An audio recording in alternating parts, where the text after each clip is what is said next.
Hello and welcome to this Jekyll and Hyde webinar for years 10 and 11, where we'll be looking at Gabriel Utterson.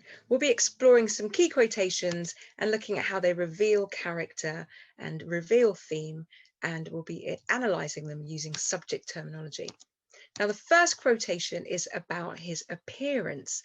The lawyer was of a rugged countenance.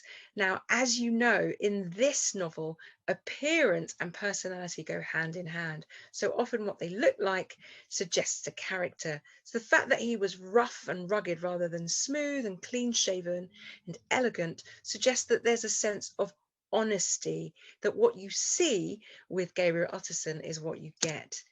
Also, it talks about the fact that he was lean, long, dusty and dreary, yet somehow lovable. This list, asyndetic list, alliterative, long and lean, dusty and dreary, is really showing that he's not the kind of character who is excitable. And that's important because we can trust him. He's not an excitable character who's emotional. He's someone who's trustworthy and reliable. And therefore that's what makes him lovable.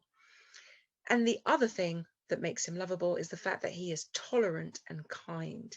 He is open-minded. As a lawyer, he has had to represent all sorts of people who have been reprehensible. That means very naughty in their dealings.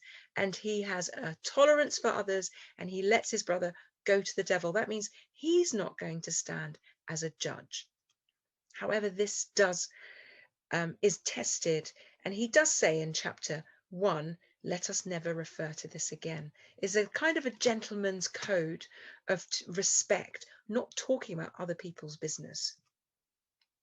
This is challenged in chapter 2, when he meets Hyde, and he becomes a picture of disquietude. Instead of being long and dusty and dreary and boring, he's agitated and emotional after he meets Hyde. He says that there is an unknown disgust and loathing and fear and a nausea and a distaste for life. So Hyde has a profound impact on the calm, tolerant and open-minded lawyer, and he becomes kind of angry and frustrated, and these abstract nouns show this concern that's growing in him.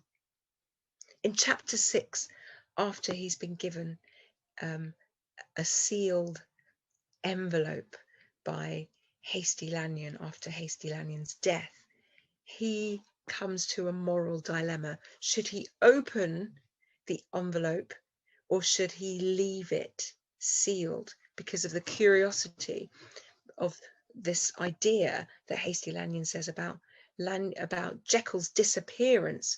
Lanyon's letter should only be opened after Jekyll's disappearance, and Utterson condemned the fear as disloyalty and broke the seal. You can see he's going against this honor code and breaking the seal, but then something within him realizes that he has to, because of the dead friend, honor his wishes. It's one thing to mortify curiosity, but another to conquer it. So like Jekyll, like Lanyon, he's driven by this overwhelming curiosity, but unlike the other two men, Utterson is able to conquer it. Now in chapter 7, he sees his good friend trapped in his own home, and the look of abject terror freezes the blood of Utterson and his friend Enfield as they walk. They were both pale when they're answering horror in their eyes. So Jekyll's horror was returned by their horror. God forgive us, God forgive us.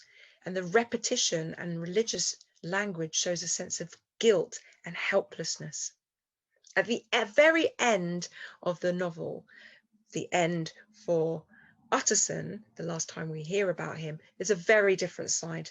He decides it is his duty to break the door, and his shoulders are broad enough to bear the blame. The curiosity, the secrecy, in his opinion, has to stop. He breaks the door to find out the true mystery that Jekyll is Hyde and Hyde is Jekyll.